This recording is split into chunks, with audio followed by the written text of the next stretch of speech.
Selamat malam Bapak Ibu serta saudara-saudara sekalian. Selamat berjumpa kembali dalam acara Kiwi Jawab pada malam ini. Pada malam ini saya akan membahas mengenai keselamatan dan kepastian selamat. Pada presentasi saya beberapa minggu yang lalu mengenai dosa, saya telah menjelaskan kepada Anda semua bahwa pengertian dosa menurut Alkitab itu dapat diklasifikasikan menjadi 3 bagian. Bagian yang pertama adalah secara legal, dosa adalah pelanggaran terhadap hukum Allah. Jadi kita tahu persis bahwa Allah telah menetapkan semacam standar moral yang harus dipatuhi oleh setiap umat manusia. Standar moral yang harus kita patuhi. Ketika kita melanggar standar moral tersebut, dikatakan bahwa kita berdosa dan layak untuk mendapatkan hukuman.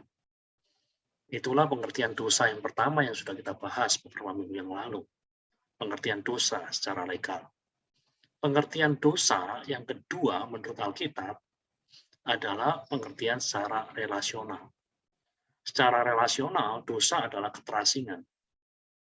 Damai sejahtera dan sukacita yang mengalir dari pengenalan dan hubungan akrab dengan Allah lenyap ketika kita menuntut untuk memegang kendali atas hidup kita sendiri.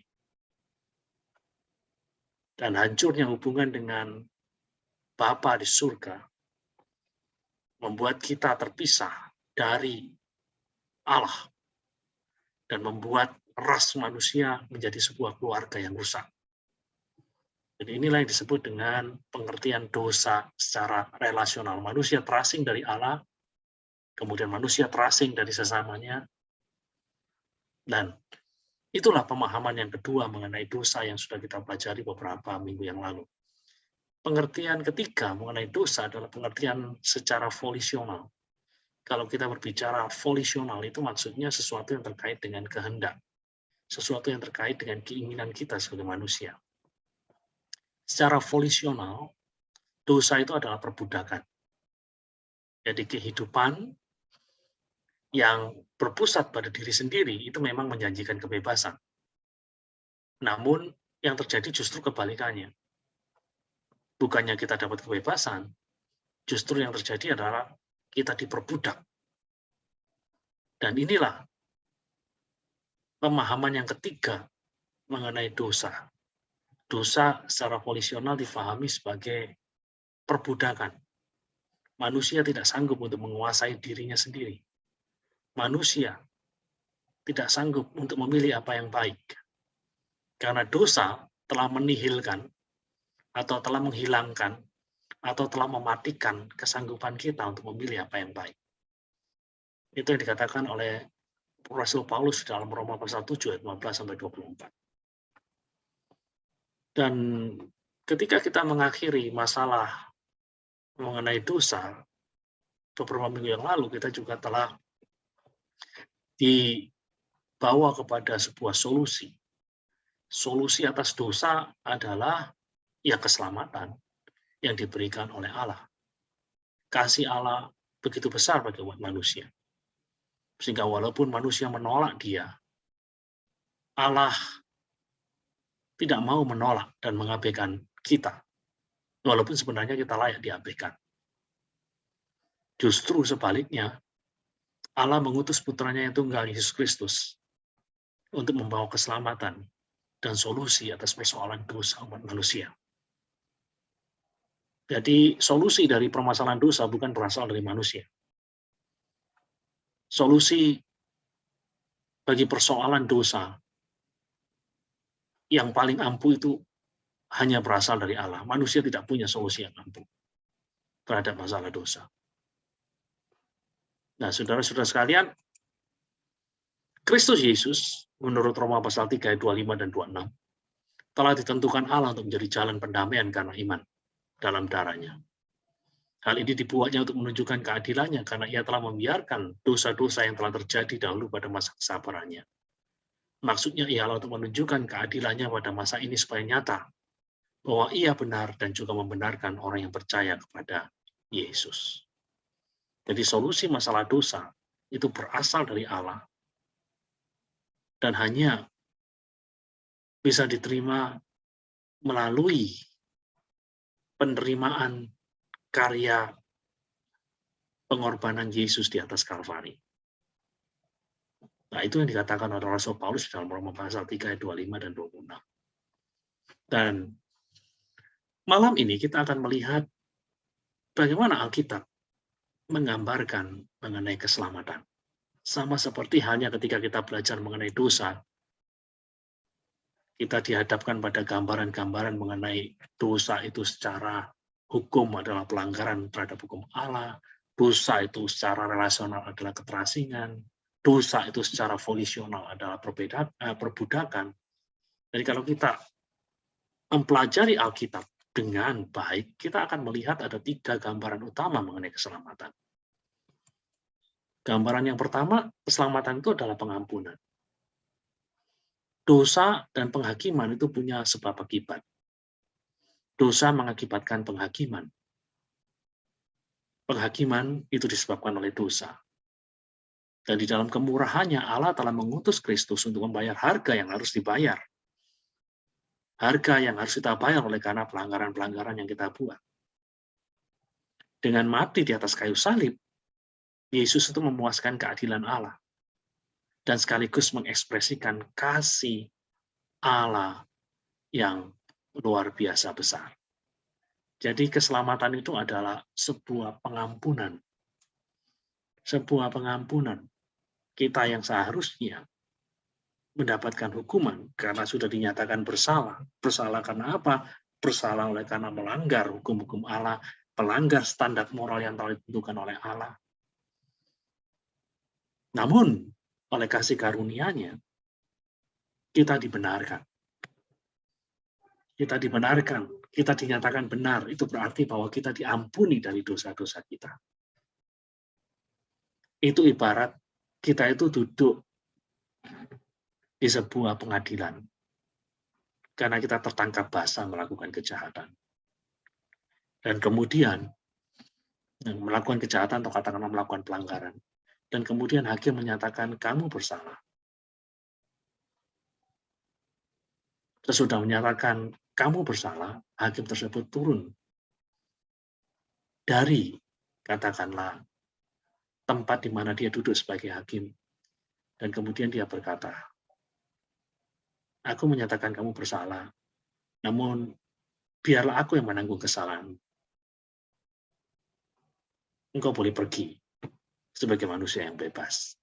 Mungkin gambaran yang paling sederhana mengenai keselamatan itu seperti itu. Kita dinyatakan bersalah oleh Allah. Namun Allah sendiri yang kemudian membayar apa yang seharusnya kita bayar. Kita yang seharusnya dihukum,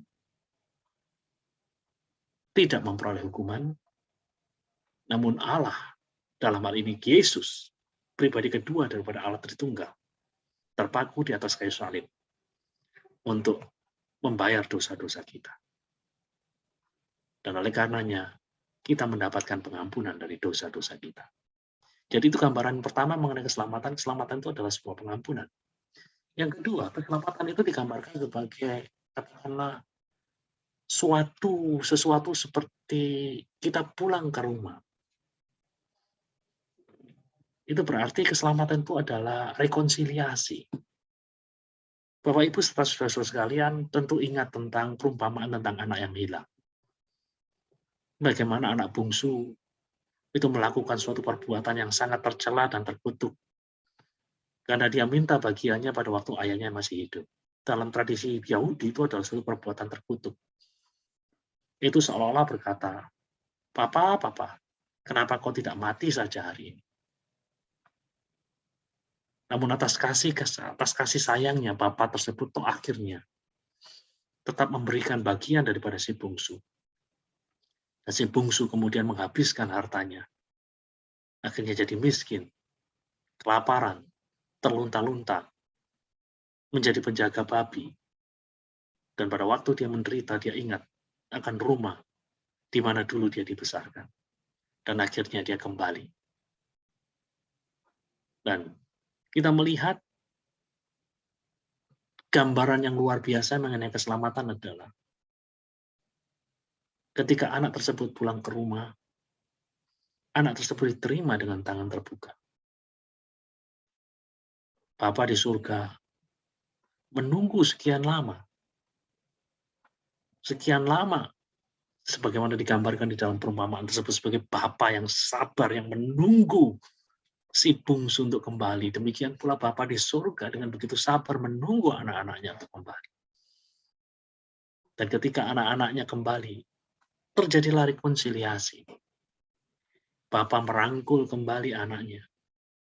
Di dalam perumpamaan tersebut, Bapa tersebut dari jauh merangkul putranya.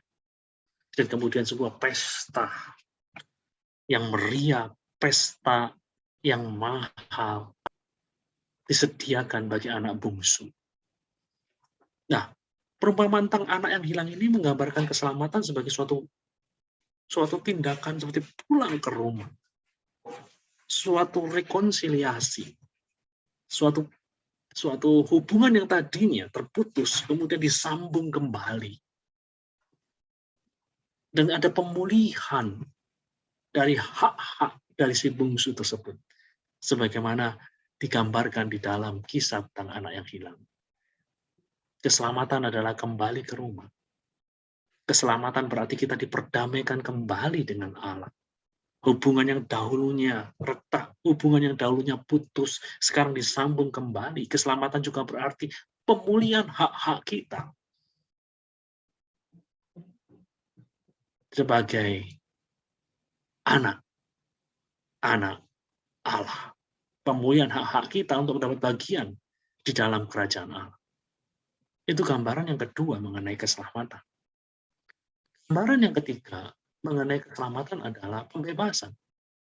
Seperti yang kita lihat di dalam gambaran mengenai dosa secara volisional. Dosa secara volisional artinya adalah perbudakan kehendak.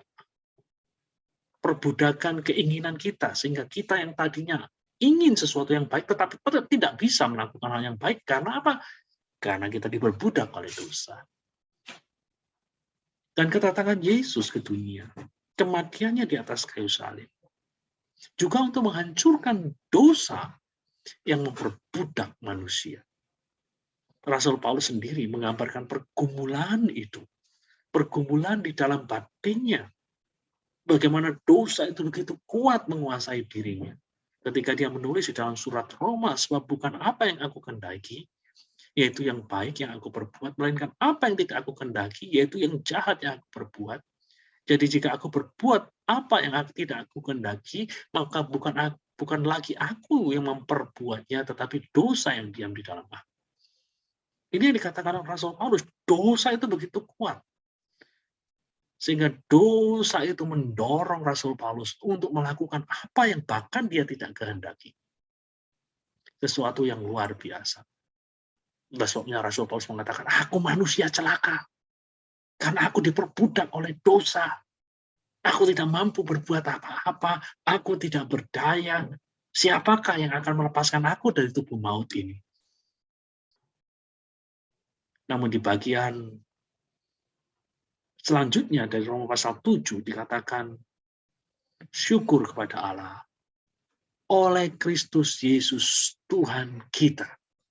Syukur kepada Allah. Kenapa Rasul Paulus harus bersyukur? Ya karena karya Yesus di atas Kalvari, kuasa dosa dipatahkan. Dosa yang tadinya memperbudak kita, ibarat tangan-tangan raksasa yang kuat, tangan-tangan itu telah dipatahkan oleh Yesus. Sehingga kita tidak lagi diperbudak oleh dosa. Sehingga kita mampu untuk melakukan apa yang harus kita lakukan. Nah, inilah gambaran yang ketiga mengenai keselamatan. Keselamatan adalah pembebasan.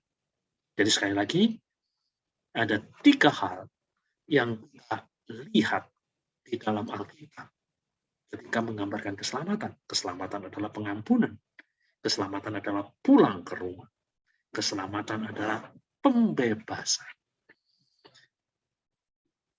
Jadi inilah yang bisa dilakukan oleh salib Kristus di dalam kehidupan kita. Melalui salib Kristus, kita mendapatkan pengampunan. Dan ketika kita mendapatkan pengampunan itu, kita dilepaskan dari rasa bersalah kita. Selain mendapatkan pengampunan, kita juga mendapatkan rekonsiliasi, perdamaian. Perdamaian yang memampukan kita untuk memiliki hubungan yang harmonis, bukan saja dengan Allah, tetapi dengan sesama, dengan diri kita sendiri, dan juga dengan alam semesta. Dan yang ketiga, oleh karena salib Kristus, kita dapat kemerdekaan yang mampu membebaskan kita dari kuasa dosa yang memperbudak kita. Nah, itulah 3 gambaran mengenai keselamatan yang bisa kita lihat di dalam Perjanjian Baru. Mari kita lihat hal yang selanjutnya. Ya, hal yang selanjutnya akan berbicara mengenai kebenaran utama tentang bagaimana kita diselamatkan. Tadi kita berbicara mengenai 3 gambaran mengenai keselamatan. Nah, sekarang kita lebih berbicara mengenai caranya, how-nya. Bagaimana kita diselamatkan. Keselamatan itu bukanlah usaha kita. Keselamatan itu adalah kasih karunia Allah. Jadi sekali lagi, keselamatan itu bukan terjadi oleh karena Anda baik, oleh karena Anda punya amal yang lebih tinggi, atau lebih berat, atau lebih besar, atau lebih banyak dari kejahatan-kejahatan Anda. Keselamatan tidak diperoleh dengan cara sistem neraca itu, seperti yang dipahami di dalam iman agama-agama yang lain. Kalau kebaikannya lebih banyak, dari keburukannya selamat. Kalau keburukannya lebih banyak, dari kebaikannya dia tidak selamat. Enggak seperti itu. Di dalam konsep Kristen, keselamatan itu bukanlah karena upaya kita, bukanlah oleh karena kinerja kehidupan kita, melainkan oleh karena kasih karunia Allah. Efesus 2 ayat 8 dan 9 mengatakan, sebab karena kasih karunia kamu diselamatkan oleh iman. Itu bukan hasil usahamu, tetapi pemberian Allah. Itu bukan hasil pekerjaanmu. Jadi jangan ada orang yang membanggakan diri. Jadi keselamatan itu adalah kasih karunia. Kasih karunia itu apa sih? Kasih karunia adalah sesuatu yang kita terima secara gratis. Kata gratis itu berasal dari bahasa Latin gratia. Kata gratia itu cukup dekat dengan sebuah kata di dalam bahasa Yunani, charis. Charis adalah sesuatu yang diterima oleh seseorang secara cuma-cuma. Jadi keselamatan itu adalah sesuatu yang diberikan oleh Allah secara cuma-cuma. Dan Anda hanya tinggal menangkapnya dengan tangan-tangan iman Anda. Yang gratis itu bukan berarti murah. Alkitab mengatakan bahwa harga yang harus dibayar untuk keselamatan itu sangat besar. Kristus sendiri yang harus turun ke dunia. Allah sendiri yang harus jadi manusia. Dan menderita di atas kayu salib, mati di atas kayu salib. Murah bukan berarti murahan. Gratis bukan berarti murah. Betul keselamatan itu gratis, tapi harganya mahal. Jadi sekali lagi yang pertama adalah keselamatan itu bukanlah upaya kita, melainkan hasil dari kasih karunia Allah. Yang kedua, keselamatan itu bukan inisiatif kita, melainkan inisiatif Allah. Keselamatan bukanlah manusia menggapai Allah, melainkan Allah yang mengulurkan tangannya kepada kita, umat manusia. Definisi agama adalah usaha dari manusia untuk mencari keselamatan dengan caranya sendiri. Itu ada orang yang mendefinisikan agama seperti itu. Agama adalah usaha dari manusia untuk mendapatkan keselamatan dengan caranya sendiri. Kekristenan lebih daripada sekedar agama. Karena kekristenan berbicara bahwa keselamatan tidak mungkin dicapai dengan usaha manusia, dengan inisiatif manusia. Kekristenan berbicara bahwa keselamatan itu adalah inisiatifnya Allah. Keselamatan bukanlah manusia menggapai Allah, melainkan Allah yang mengulurkan tangannya kepada manusia. Harus ada Allah yang mendahului, bukan manusia yang mendahului. Harus ada tali yang dilemparkan, baru manusia menangkapnya. Tidak bisa manusia yang berusaha lebih dulu. Nggak bisa. Dengan kekuatannya manusia nggak bisa menggapai keselamatannya. Nggak bisa. Harus ada Allah yang melemparkan tali keselamatan. Dan manusia menangkapnya. Itu ibarat seseorang yang terperosok di sumur yang dalam. Dengan segala kekuatannya dia tidak dapat naik sendiri. Dia bisa naik, bisa keluar dari sumur itu apabila ada tali dilemparkan dari atas untuk mengangkat dia. Dan inilah gambaran keselamatan secara Kristen. Allah mengulurkan keselamatan kepada manusia, manusia menangkapnya dengan tangan-tangan iman. Sekali lagi, keselamatan bukan inisiatif kita, melainkan inisiatif Allah. Yang ketiga, keselamatan bukanlah rencana yang muncul tiba-tiba sudah munculnya dosa. Ia adalah bagian dari rencana kekal Allah. Di dalam kemahatauannya, Allah tahu bahwa manusia akan berdosa. Walaupun dosa itu bukan diciptakan oleh Allah, dosa adalah hasil dari pilihan manusia itu sendiri. Tapi perlu diketahui bahwa rencana keselamatan bukan muncul sesudah manusia jatuh ke dalam dosa. Rencana keselamatan sudah ada bahkan semenjak, katakanlah sebelum dunia diciptakan. Sudah ada rencana keselamatan. Nah, itu adalah 3 kebenaran utama tentang bagaimana kita diselamatkan. Ini hal yang sangat-sangat penting, hal yang sangat mendasar sekali yang harus difahami oleh orang-orang percaya. Sekarang saya akan bicara mengenai 3 hal yang lain lagi. Saya akan berbicara mengenai kelahiran baru. Saya akan berbicara mengenai pertobatan, dan saya akan berbicara mengenai iman. Semuanya ini terkait dengan keselamatan. Oke, sekarang kita akan melihat kelahiran kembali atau kelahiran baru. Kelahiran kembali atau dalam bahasa yang lebih keren disebut dengan nama regenerasi. Itu adalah saat Allah membawa, katakanlah, jiwa manusia itu berpaling pada dirinya lagi. Nah, pada saat kelahiran kembali, Allah itu membawa jiwa manusia yang tadinya membelakangi dia, dan sekarang mulai mengarahkan dirinya kepada Allah lagi. Dan apa yang terjadi pada saat kelahiran baru itu sesungguhnya? Ada 2 hal yang terjadi secara bersamaan atau secara simultan di dalam peristiwa kelahiran baru. Pertama, Allah itu membuat jiwa manusia itu peka, hingga ia membuka dirinya pada pengaruh ilahi.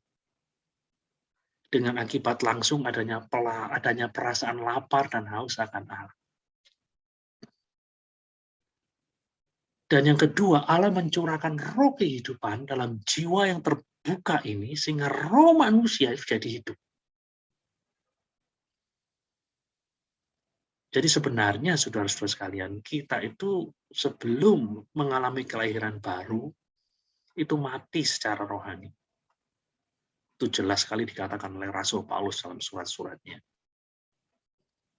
Ketika kelahiran baru itu terjadi, Allah mencurahkan roh kehidupan secara rohani dalam jiwa manusia yang sudah terbuka ini, sehingga roh manusia menjadi hidup, sanggup istilahnya menjalin relasi yang dinamis dengan Sang Pencipta.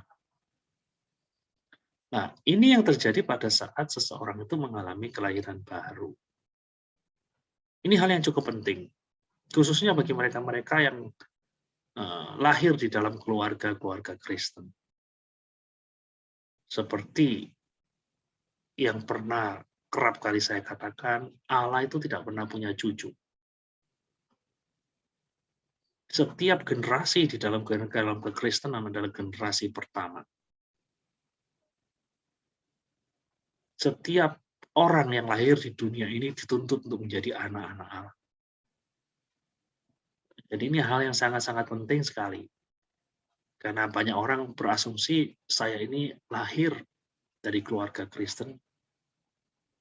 Nah, otomatis saya mendapatkan keselamatan itu. Tidak demikian adanya. Untuk mendapatkan keselamatan seseorang itu perlu dilahirkan kembali. Itulah sebabnya kita perlu mendoakan anak-anak kita. Kita perlu mendoakan keluarga kita. Supaya mereka boleh mengalami pengalaman kelahiran baru ini. Jiwa yang tadinya tidak peka dengan Allah. Menjadi peka. Jiwa yang tadinya tidak terbuka terhadap pengaruh-pengaruh ilahi. Mulai terbuka. Jiwa yang tadinya tidak lapar dan haus akan Allah. Mulai lapar dan haus akan Allah. Jiwa yang tadinya tidak peduli dengan hal-hal yang rohani, menjadi peduli akan hal-hal yang rohani. Jikalau Anda pada malam ini belum pernah mengalami hal-hal yang semacam ini, ya Anda perlu berdoa kepada Tuhan. Supaya Anda boleh mengalami pengalaman kelahiran baru di dalam diri Anda. Ketika Allah membuat jiwa Anda sensitif terhadap pengaruh-pengaruh ilahi, ketika rohnya dicurahkan untuk membuat tanda kutip hidup, itulah kelahiran baru. Yeskiel 36 ayat 26 melukiskan proses ini dengan kalimat yang begitu indah. Kamu akan kuberikan hati yang baru dan roh yang baru di dalam batin. Dan aku akan menjauhkan dari tubuhmu hati yang keras dan kuberikan kepadamu hati yang taat. Pada saat seseorang dilahirkan kembali, dikatakan roh yang baru diberikan di dalam batin kita. Titus 3 ayat 5 juga memberikan penjelasan yang lebih lugas lagi. Dia telah menyelamatkan kita bukan karena perbuatan baik yang telah kita lakukan, tapi karena rahmat-Nya. Oleh pemandian kelahiran kembali dan oleh pembaharuan yang dikerjakan oleh Roh Kudus. Roh Kudus sedang membaharui kita. Manusia lama yang mati dihidupkan oleh Roh Allah. Itulah kelahiran kembali. Saudara-saudara kalian, jalan Allah itu mulai dari hati. Mulai dari roh, mulai dari batin kita. Itu beda dengan jalan manusia. Jalan manusia itu selalu mulai dari luar. Mulai dari sesuatu yang ada di luar diri manusia. Tutup perjudian, tutup klub malam, tegakkan keadilan, reformasi, benahi pendidikan. Itu semua baik. Namun tidak cukup untuk membuat manusia itu mengalami perubahan yang autentik, perubahan yang sejati. Remodeling tidak cukup. Perbaiki yang lama tidak cukup. Yang dibutuhkan adalah sesuatu yang sama sekali baru. Itulah yang dikatakan oleh Yeskiel. Itulah yang diimani oleh penulis-penulis perjanjian baru. Immanuel Kant memikir improvement is not by reform, but only through revolution. A total overturn within us. Perbaikan bukanlah oleh reformasi, melainkan melalui revolusi. Pembalikan total di dalam diri kita. Kita bisa menjadi manusia yang betul-betul baik, mencerminkan karakter ilahi, bukan dengan cara reformasi, melainkan dengan cara revolusi. Pembalikan total di dalam diri kita. Ketika manusia lama kita diubah menjadi manusia baru, melalui proses kelahiran baru. Richard Dresselhaus berkata, all efforts at self-improvement and reform will be both temporary and ineffective. What is needed is newness, new heart. Kalau diterjemahkan dalam bahasa Indonesia, semua usaha perbaikan diri sendiri dan reformasi sifatnya sementara dan tidak efektif. Yang dibutuhkan adalah sesuatu yang baru, hati yang baru. Pendidikan yang membantu, tetapi tidak merubah secara total. Yang dibutuhkan adalah sesuatu yang baru, hati yang baru, kelahiran baru. Kelahiran baru adalah sesuatu yang mutlak sekali dalam kaitannya dengan keselamatan. Nah, sekarang saya berbicara mengenai hal yang kedua, isu yang kedua ya istilahnya. Pertobatan. Nah, di dalam kelahiran baru atau regenerasi, kita melihat inisiatif Allah. Dalam kelahiran baru, melalui rohnya, Allah membuat manusia untuk berpaling kepada diri. Dan respon dari manusia terhadap inisiatif Allah disebut dengan nama pertobatan. Jadi kalau kelahiran baru itu berbicara mengenai tindakan Allah untuk membawa manusia berpaling dari kehidupan lamanya kepada dirinya, lah respon atau tanggapan manusia terhadap tindakan atau inisiatif Allah itu disebut dengan nama pertobatan. Dalam bahasa Yunani digunakan dua kata untuk menggambarkan pertobatan. Kata yang pertama adalah metanoeo, kata yang kedua adalah epistrepho. Metanoeo dan epistrepho. Metanoia itu berarti berpaling atau meninggalkan. Berpaling atau meninggalkan. Sedangkan epistrepho punya pengertian yang lebih luas. Bukan saja berpaling dari dosa, melainkan juga berpaling dari Allah. Itu arti daripada epistrepho. Kalau metanoia itu hanya berpaling. Katakanlah, Anda tadinya bergerak ke utara, nah kemudian Anda berpaling. Berpaling ke selatan, tapi belum bergerak. Ketika Anda bergerak dari utara ke selatan, itu yang disebut dengan nama epistrepho. Jadi kata inilah yang tampaknya lebih tepat menggambarkan sisi negatif dari pertobatan. Artinya apa? Berpaling dari dosa dan kemudian berpaling kepada kebenaran. Berpaling dari dosa. Utara tadi adalah dosa. Berpaling dari utara, berpaling dari dosa, dan kemudian bergerak atau berpaling menuju ke selatan, berpaling kepada kebenaran. Itu yang disebut dengan pertobatan. Nah, kalau kita berbicara mengenai pertobatan, dalam sisi yang pertama, jelas dituntut perubahan pikiran. Bukan hanya perubahan pikiran, namun juga perubahan perasaan. Dan yang ketiga, perubahan kehendak. Jadi inilah yang pertobatan itu harus mengandung tiga aspek ini. Yaitu perubahan pikiran. Kesadaran bahwa dosa tidak boleh diabaikan. Dosa tidak boleh dimaafkan. Dosa tidak boleh dijadikan gaya hidup. Jadi pertobatan itu bukan hanya sekedar ngomong, aku bertobat, selesai. Itu konsep yang salah, itu konsep yang ngawur. Pertobatan itu melibatkan pikiran. Bahwa dosa itu nggak boleh diabaikan. Dosa tidak boleh dijadikan gaya hidup. Yang tadinya memandang, katakanlah, mencuri, itu sesuatu yang istilahnya mengasihkan. Begitu seseorang itu bertobat, dalam pandangannya, di dalam pikirannya, mencuri itu adalah sesuatu yang menjijikkan. Ada perubahan pikiran.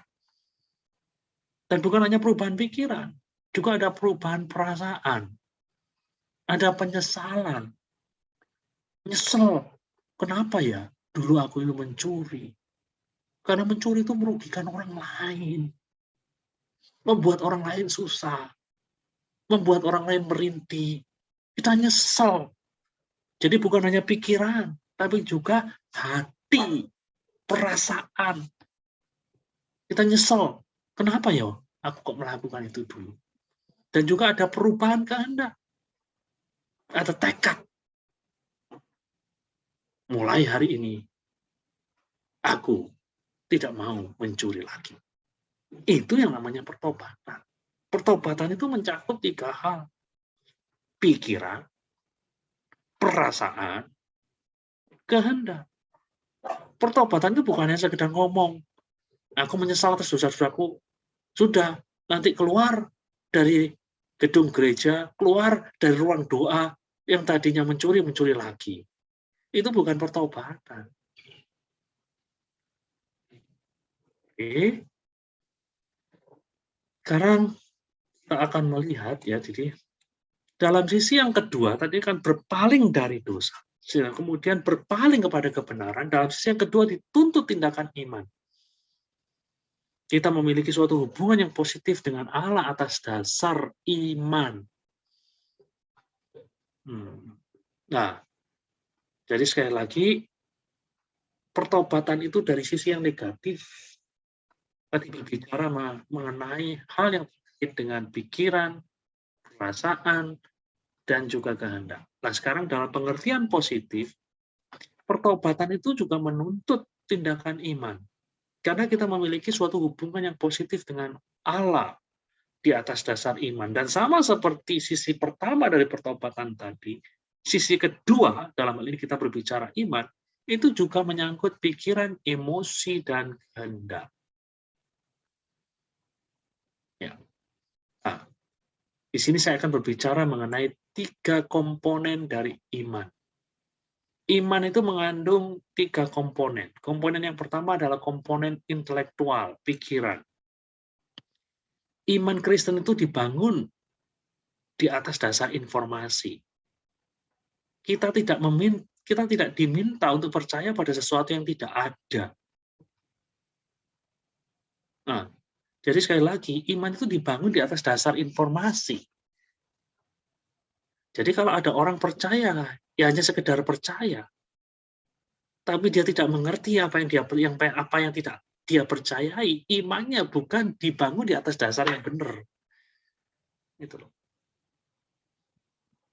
Jadi kalau ada orang katakanlah menjadi Kristen 10 tahun dia tidak tahu apa-apa.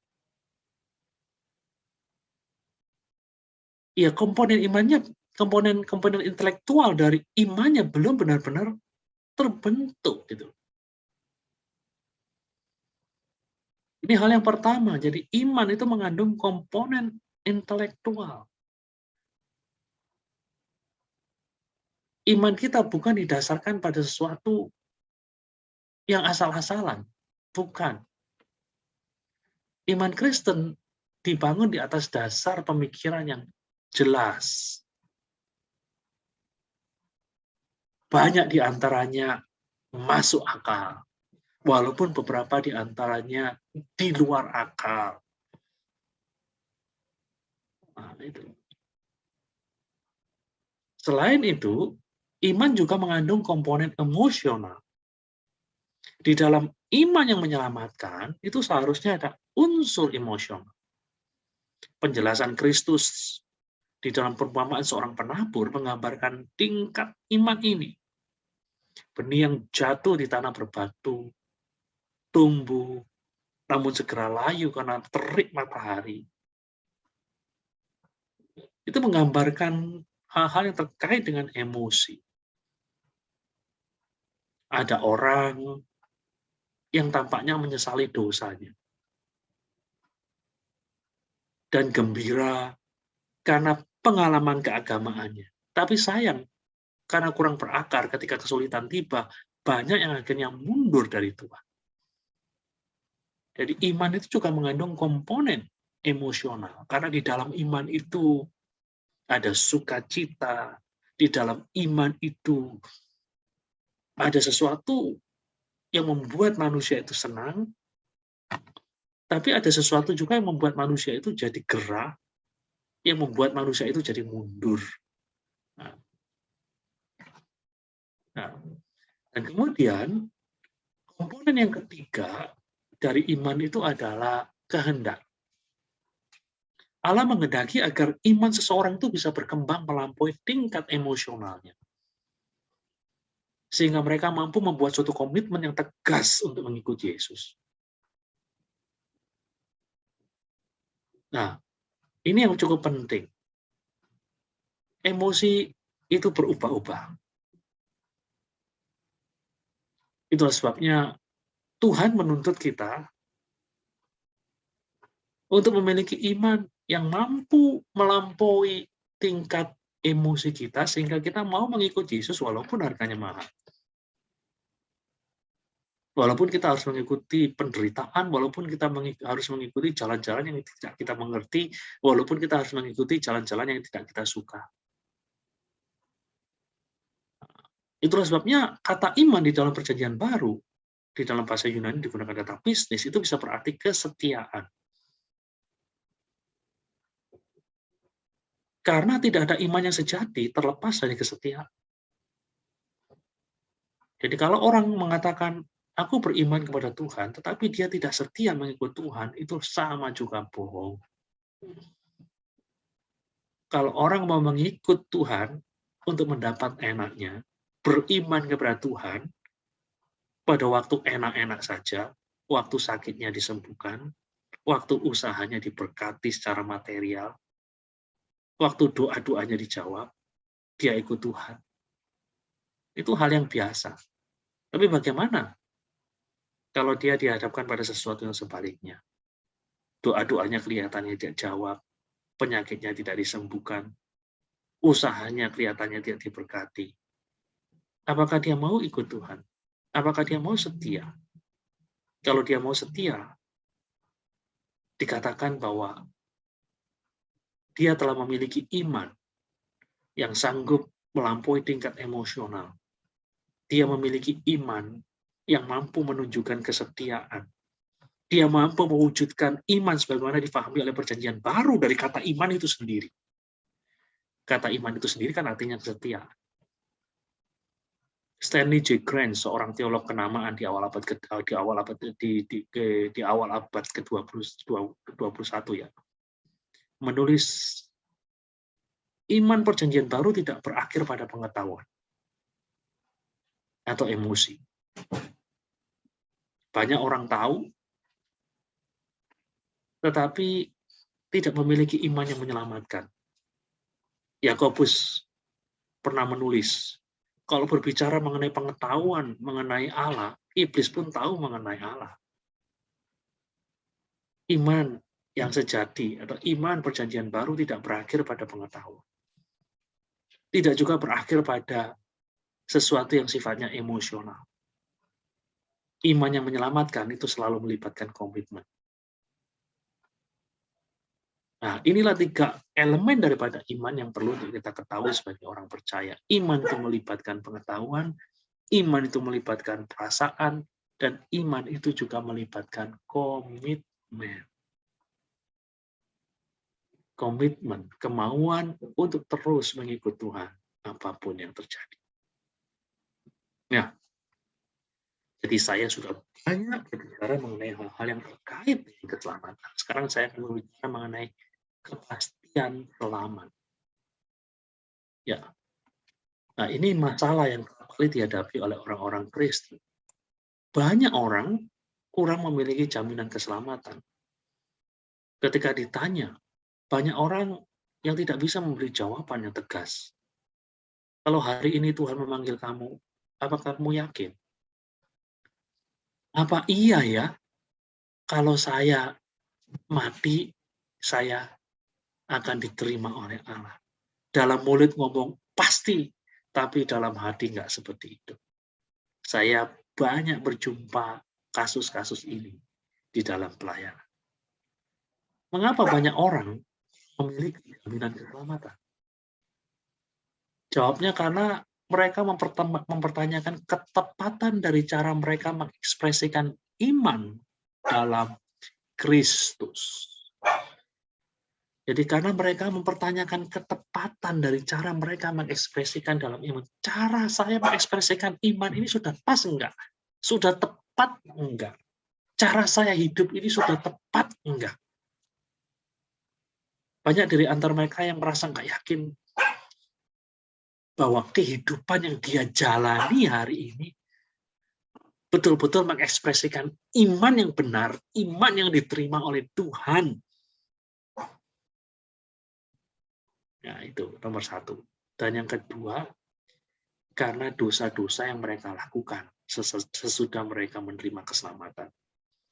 Sesudah orang diselamatkan bukan berarti bahwa dia kemudian kebal terhadap dosa. Kenyataannya sesudah kita diselamatkan, kita masih berbuat dosa. Pertanyaannya adalah, ketika kita mati dalam kondisi masih melakukan dosa, apakah kita diterima oleh Tuhan? Nah, di sini banyak orang-orang Kristen yang tidak bisa tidak bisa memberi jawaban yang pasti. Ya karena dua hal ini. Karena kehidupan mereka sendiri yang mereka ragukan, mengekspresikan model kehidupan yang sebagaimana yang dikehendaki oleh Tuhan. Dan juga oleh karena dosa-dosa yang telah mereka lakukan sesudah mereka katakanlah menerima keselamatan. Nah, untuk menjawab masalah ini, saya ingin mengatakan kepada Anda ada dua hal yang ekstrim dalam kekristenan. Ada dua buah keyakinan ekstrim yang seharusnya orang-orang percaya tidak ikuti. Keyakinan ekstrim yang pertama adalah keselamatan itu gampang hilang. Keselamatan itu gampang hilang. Contohnya, Anda sudah diselamatkan, dan kemudian Anda keselio lidah, katakanlah berbohong, atau mengatakan sesuatu tidak benar, dan ketika Anda pulang, Anda disambar mobil, mati. Dan ada pengacara yang mengatakan, kalau Anda dalam kondisi seperti itu, ya sudah, Anda kehilangan keselamatan. Apakah keselamatan begitu gampang hilang seperti itu? Saya pikir nggak seperti itu. Ini ekstrim yang pertama ya. Ada orang yang memandang keselamatan itu begitu hilang, begitu gampang hilang. Ekstrim yang kedua, di satu sisi keselamatan digambarkan gampang hilang, di sisi yang lain, ekstrim yang lain, keselamatan digambarkan tidak bisa hilang. Sekali selamat, tetap selamat. Ini juga ekstrim yang seharusnya tidak kita ikuti. Karena apa? Karena kita lihat di dalam Alkitab, kita bicara mengenai ekstrim yang gampang hilang lebih dulu. Dari sudut pandang Allah Trinitas, karya keselamatan yang dibuat Allah itu kuat. Tidak ada yang dapat menggagalkan tangan Allah yang memegang tangan orang yang diselamatkan. Kuat, tangan Allah itu kuat. Roma 8 ayat 33-34 mengatakan, siapakah yang akan menggugat orang-orang pilihan Allah? Allah yang membenarkan mereka. Siapa yang akan menghukum mereka? Ini pertanyaan retorika daripada Rasul Paulus. Kristus Yesus yang telah mati, bahkan lebih lagi yang bangkit, yang juga duduk di sebelah kanan, Allah yang malah jadi pembela kita. Jadi Rasul Paulus dalam Roma 8 di 33-34 menggarisbawahi tangan Allah itu dalam menyelamatkan kita itu sangat-sangat kuat sekali. Keselamatan Kristiani itu sangat kuat sekali.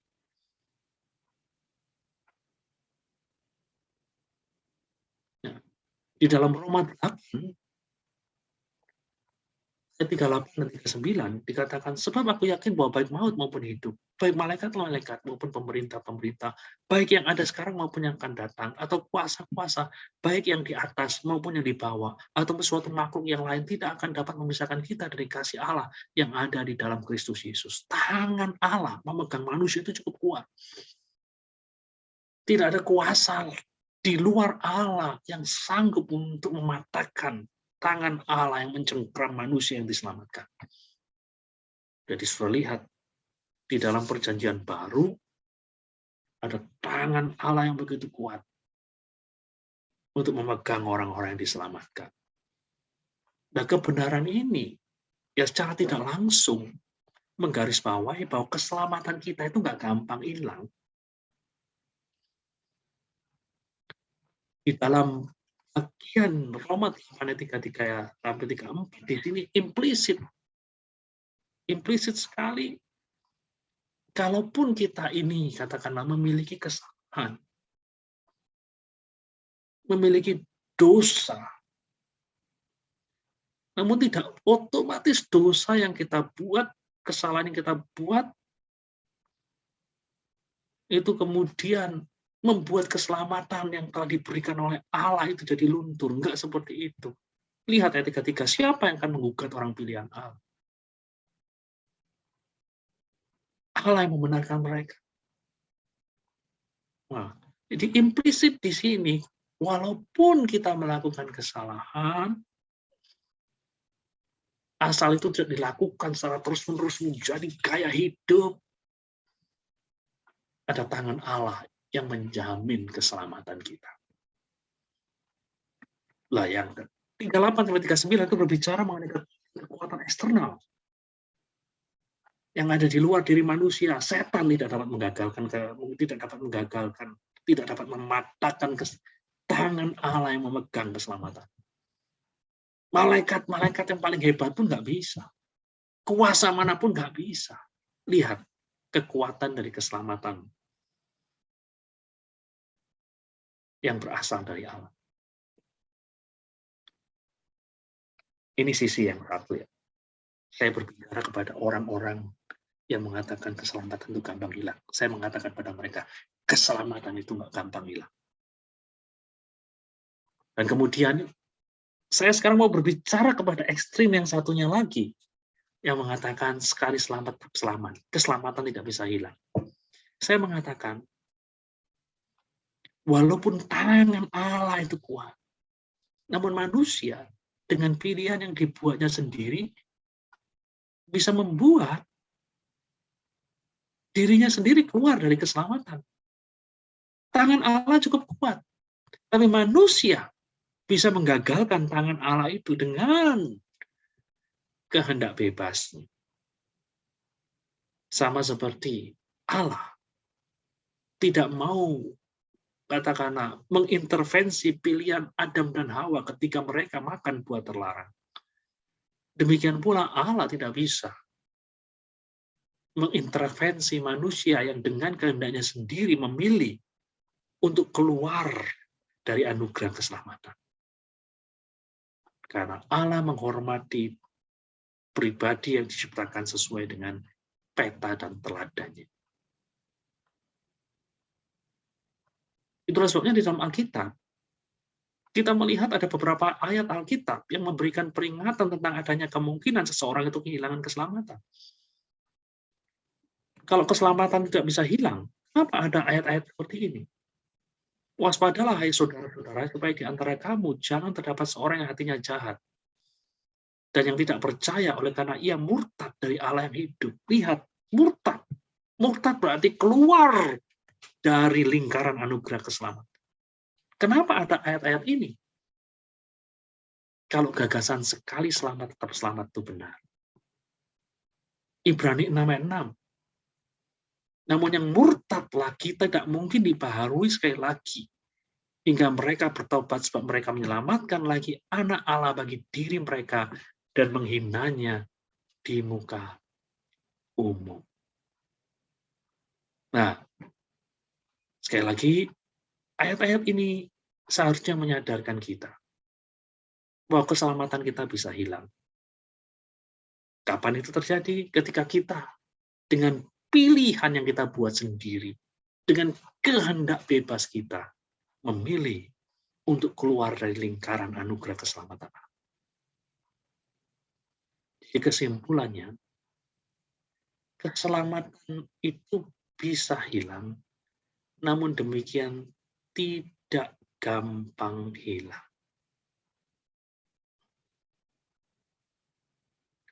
Ada satu bagian di dalam kitab suci yang ingin saya bacakan sebagai penutup. dari pelajaran pada malam ini. 1 Yohanes 1 ayat 8. Jika kita berkata bahwa kita tidak berdosa, maka kita menipu diri kita sendiri. Dan kebenaran tidak ada di dalam kita. Lihat, jika kita berkata bahwa kita tidak berdosa, maka kita menipu diri kita sendiri. Rasul Yohanes mengatakan, semua orang percaya, walaupun sudah diselamatkan, masih berbuat dosa. Dan ini kelihatannya bertentangan dengan ayat di bawahnya.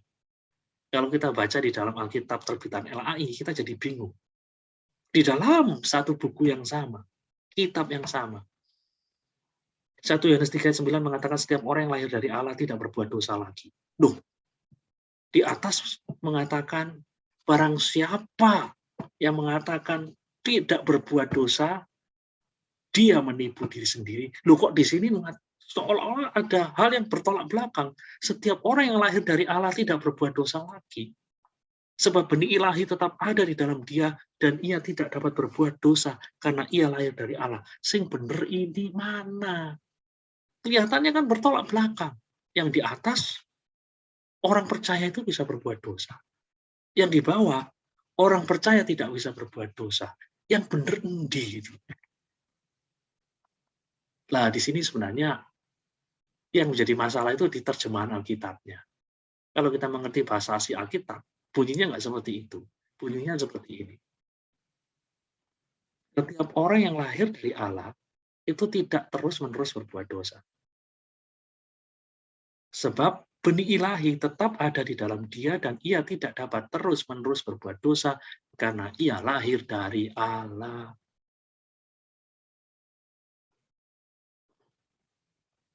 Ya. Jadi orang yang lahir dari Allah itu bukan berarti dia tidak dapat berdosa, dia masih bisa berdosa. Namun dia tidak terus-menerus berbuat dosa. Begitu dia berdosa, dia menyesal dan berusaha dengan pertolongan Tuhan tidak mengulangi dosa itu.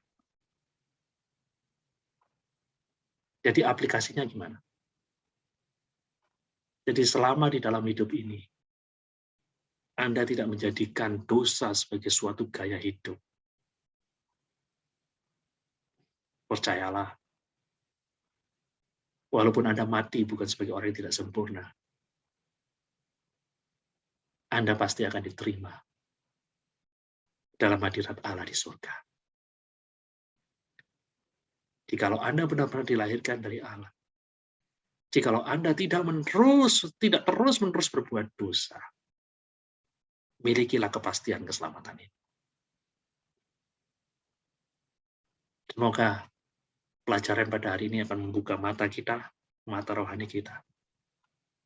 Sehingga ketika kita ditanya oleh orang, apakah Anda yakin kalau hari ini Tuhan memanggil engkau, engkau akan diterima oleh Allah di Firdaus?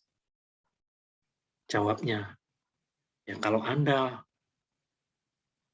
hidup sesuai dengan 1 Yohanes 3 ayat 9, Anda harus dengan yakin mengatakan, saya yakin saya akan diterima oleh Allah di Firdaus. Karena dosa bukan lagi menjadi gaya hidupku. Tuhan memberkati kita semua.